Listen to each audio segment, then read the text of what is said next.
Fala pessoal, tudo bem?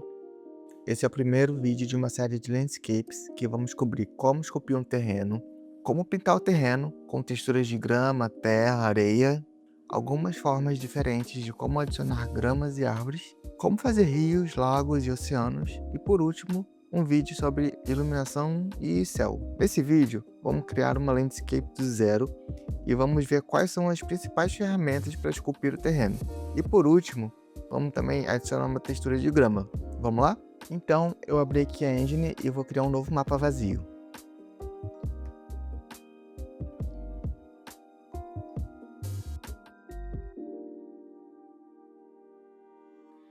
Agora eu vou abrir aqui a aba Landscape e aí vocês vão ver essa linha verde, né? Isso quer dizer que a câmera está na mesma altura que o terreno está sendo criado.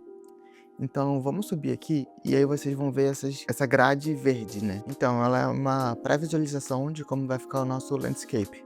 E aí você repara que cada quadrado grande desses, ele é composto por quadrados menores, né? Você consegue em Section Size definir quantos quadradinhos menores desse tem dentro de cada quadradão. Por exemplo, 7 por 7 células, quer dizer que vai ter 49 quadradinhos pequenos desse dentro de um quadradão grandão. Já embaixo eu tenho Sections per Component, que define quantos quadradões desse tem por component. 4 no caso de 2x2 ou 1 no caso de 1x1. Mas afinal, o que são esses components? Pense nele como lotes de renderização. Isso é útil porque dá para configurar a engine para que em mapas muito extensos o motor processe apenas o que está próximo ao campo de visão do jogador, sabe? Essa é uma das principais formas de otimizar mundos abertos, mantendo o jogo performático. Aqui a gente tem o Number of Components, que é a quantidade desses lotes, desses quadrados maiores. E aí você pode definir quanto você quer, tanto na largura quanto no comprimento, deixando a sua landscape mais retangular ou mais quadrada, né? Além disso, também dá para alterar o tamanho do mapa pelo Overall Resolution, que ele ajusta automaticamente o Section Size e o Number of Components. E é isso, vamos criar nosso mapa. E agora vou mudar aqui para o modo Unlit para a gente poder ver o nosso terreno, porque a gente está sem iluminação. E vou aproveitar também para abrir aqui a FAB e procurar por esse plugin que é o Ultra Dynamic Sky. Eu gosto muito de usar esse plugin porque ele é uma forma muito fácil de você adicionar um céu e configurar o dia, noite. E além disso, ele ainda permite você colocar climas diferentes. Você consegue botar chuva forte, neve, névoa também. Eu vou fazer um vídeo sobre esse tema de céu e iluminação. Então, se esse tema te interessa, deixa aí nos comentários. Então, antes de começar a esculpir, deixa eu só mostrar uma coisa aqui na aba Manage rapidinho, que são essas ferramentas de Add e Delete, que elas permitem você adicionar, depois que a landscape estiver pronta, novos lotes, ou remover também. Então, como vocês estão vendo, eu estou aqui adicionando lotes, né, nas extremidades, né, nas bordas da nossa landscape, e depois eu posso deletar elas e posso também fazer buracos no meio da landscape. Bom, voltando aqui na aba Sculpt, nós temos o Brush Type e o Brush Fall Off. O primeiro, normalmente a gente vai usar nessa primeira opção aqui, que é a circular, né? Mas é bom você explorar e testar o que as outras fazem também, mais por curiosidade, né? Essa segunda aqui até que ela é interessante também, porque você consegue usar uma textura como pincel, né? Já o fall off é o tipo de queda, entre aspas, do pincel para o terreno em volta. A primeira opção é a mais suave, só com ela já dá para fazer tudo o que é necessário praticamente, sabe? A segunda é se você quiser que ela seja mais reta, né? Mais linear. E as outras são para cenários mais específicos, sabe? É bom você testar cada um deles e experimentar para conhecer, né? A gente consegue ajustar o tamanho do pincel no brush size e a largura da queda, né, do fall off, nesse brush fall off. Se você apertar a tecla shift, o pincel vai começar a afundar o terreno em vez de levantar o terreno. E aí você pode usar isso para fazer buracos ou para ajustar algum detalhe, sabe? Depois nós temos a opção Erase, ou seja, apagar, que faz com que o pincel volte o terreno para o estado inicial dele por onde ele passar, né? E dá para ajustar a velocidade do pincel em Tool Strength, caso você queira ajustar mais devagar ou mais rápido, né? Além, né, de ter as outras opções de Brush Size e Brush Fall Off, né, que a gente já viu. Tá, agora a ferramenta Smooth, ela suaviza as irregularidades e os picos acentuados do terreno e ajuda a calcular a média de altura entre os vértices, né, para criar transações mais suaves e mais orgânicas, né, dando esse efeito que vocês estão vendo aí. Já o Flatten, ele nivela o terreno para uma área específica ali onde você começou a clicar, né, sendo ideal para criar áreas como áreas planas, né, como platôs, estradas, bases de construções e até mesmo formações tipo da Chapada, assim, sabe? Essas chapadas que a gente vê na natureza. Assim, só para ficar claro, a diferença do Raise para o Flatten, né, é que o Raise ele deixa o terreno reto porque ele volta o terreno para o estado original dele, que era um plano, né, inicialmente. Já o Flatten, ele nivela o terreno, deixando ele reto, a partir da onde você começou o clique. Então pode ser em uma altura específica, sabe? Para criar subidas perfeitamente lineares, a ferramenta Ramp é ideal, porque ela gera essa inclinação linear entre dois pontos, né? E conecta diferentes alturas da sua landscape com precisão. E o legal é que, diferente dos outros casos, né, que são pincéis, que você vai pintando o relevo, aqui você define onde você quer que a rampa comece e onde você quer que ela termine. E a própria Unreal ela calcula essa inclinação automaticamente para você. E aí você pode escolher o fall off, né? E você pode escolher também a grossura, né, dessa rampa. O tamanho em relação à largura dela, né? E se você achar que as bordas ficaram muito marcadas ou artificiais, ou se teve algum problema, né, no cálculo da engine para fazer essa rampa, você pode usar a ferramenta de Smooth. E aí isso vai suavizar qualquer imperfeição e vai deixar a transição com o resto do mapa mais natural.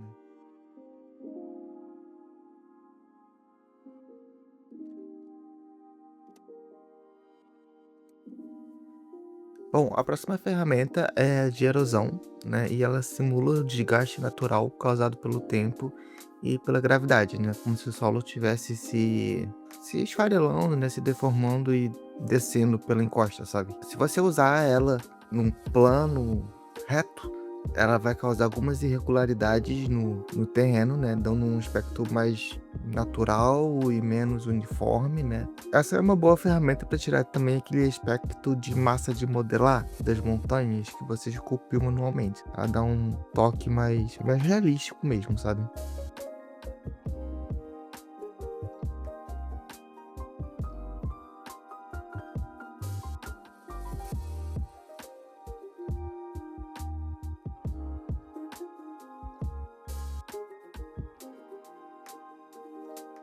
Já a ferramenta Hydro é a ferramenta de erosão hidráulica, né, que ela simula o efeito da água da chuva correndo pelo terreno. Você precisa usá-la numa força mais alta para conseguir ver um efeito diferente, né? Mas o que ela vai fazer é que ela vai criar alguns veios e sulcos e canais, assim, sabe? Que você vê pelas encostas dos morros, onde a água normalmente passaria para chegar até o nível mais baixo. Então, assim, se você quiser, você pode, tipo, fazer uma montanha e passar essa ferramenta, assim, no pé da montanha, que você vai ver um pouco desse efeito, assim, mas ele é bem sutil, ele é difícil de notar mesmo, tá? Mas o detalhe que ela dá é um detalhe bem interessante, que vai dar um aspecto bem interessante, né, pro seu jogo, né? E o outro é o Noise. Ele adiciona variações aleatórias na altura da sua landscape, quebrando as imperfeições das superfícies mais lisas. Ele serve meio que para sujar o terreno com pequenas irregularidades, buracos, elevações, assim, deixando o solo com aquele aspecto acidentado, sabe, que encontramos na natureza normalmente. Eu gosto de passar o Noise de leve em áreas que ficam planas demais, e isso ajuda muito na hora de aplicar o material depois, para a textura do material não ficar parecendo aquele tapete esticado, assim, sabe? Então é outra coisa que dá um toque de realismo. Mas assim, o efeito, né, desse noise, ele vai acabar que muitas vezes vai ficar muito parecido com o efeito da erosão térmica, né, daquela primeira erosão que a gente viu. Só que a diferença é que ele tem mais intensidade, sabe? Então se você quiser deformar o terreno com um pouquinho mais de intensidade, você usa esse, e com um pouco menos de intensidade você usa a erosão, entendeu? Tá, então agora vamos ver a ferramenta Mirror, né, que é basicamente um atalho de design que permite que você defina um eixo, que ele chama de Mirror Point, e você espelha tudo que está de um lado desse eixo para o que está do outro lado desse eixo, né, até os limites do terreno, né. Então, ele é incrível para criar cenários simétricos. Então, a gente tem o Mirror Point, mas você pode alterar ele no eixo X ou no eixo Y, né? E na Operation você define justamente, né, a direção desse eixo, né? Se você quer que ele seja na vertical ou na horizontal, né? Por exemplo. É só selecionar o sentido que faz mais sentido para o projeto e clicar em aplicar. E só que tem que tomar um cuidado, né? Porque ele vai substituir tudo que está esculpido do outro lado. Então, é melhor usar essa ferramenta logo no início da blocagem do terreno para garantir que você não vai apagar nada sem querer do que você já fez, né?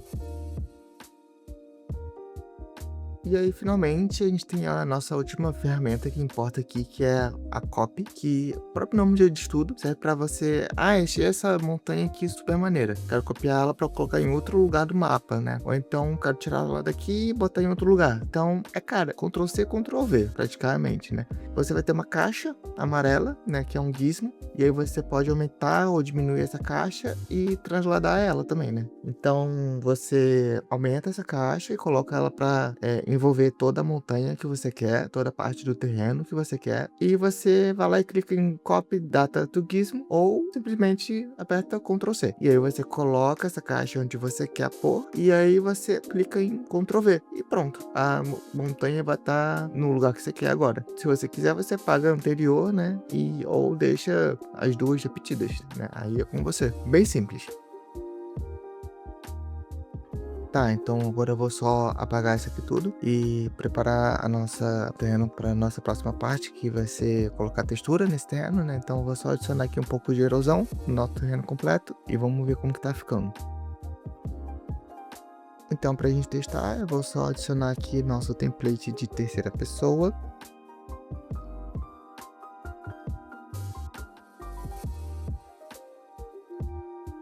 E vou alterar aqui o Game Mode.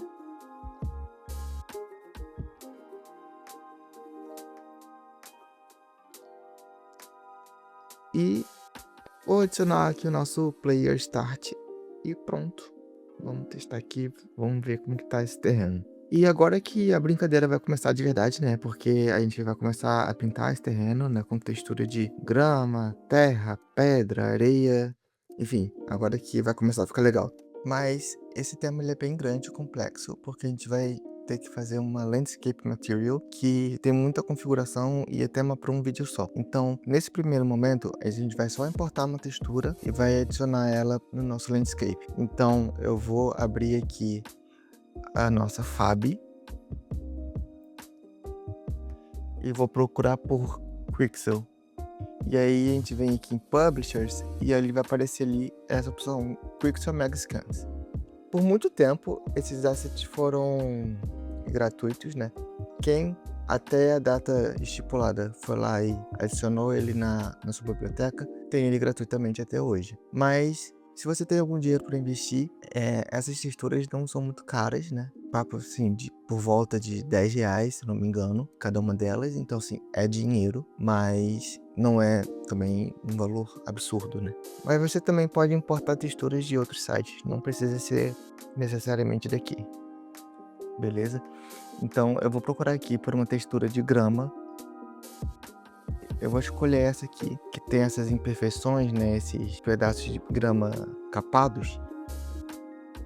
Vou escolher para baixar em Low Quality, porque a gente não tem necessidade de mais do que isso. E vocês vão entender por que eu tô pegando ela com esses padrões, né? Com esses pedaços de grama bem aparentes, beleza? Importei, aí eu vou procurar aqui na pasta de Materials e vou selecionar. E aí eu vou chegar aqui na minha Landscape, vou procurar por Landscape Material e eu vou adicionar esse material. E é isso.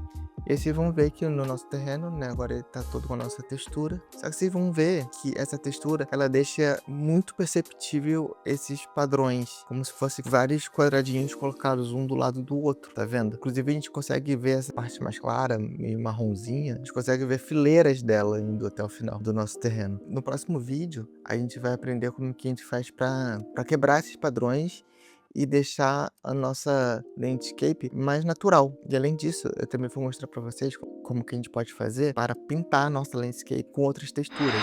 A gente quer fazer um caminho de terra, sabe? E a gente quer também fazer uma praia, e aí, na praia a gente quer colocar areia, e a gente quer fazer uma montanha mais íngreme, e que na costa dessa montanha tenha pedras. É super possível fazer isso, só que a gente vai precisar usar um conceito de layers, que são basicamente uma paleta que você vai ter de texturas, e aí você vai poder pintar a sua landscape com essas texturas.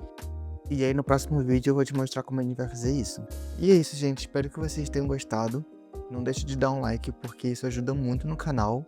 E não se esquece de se inscrever para não perder a continuação na próxima semana. E é isso. Tchau, tchau.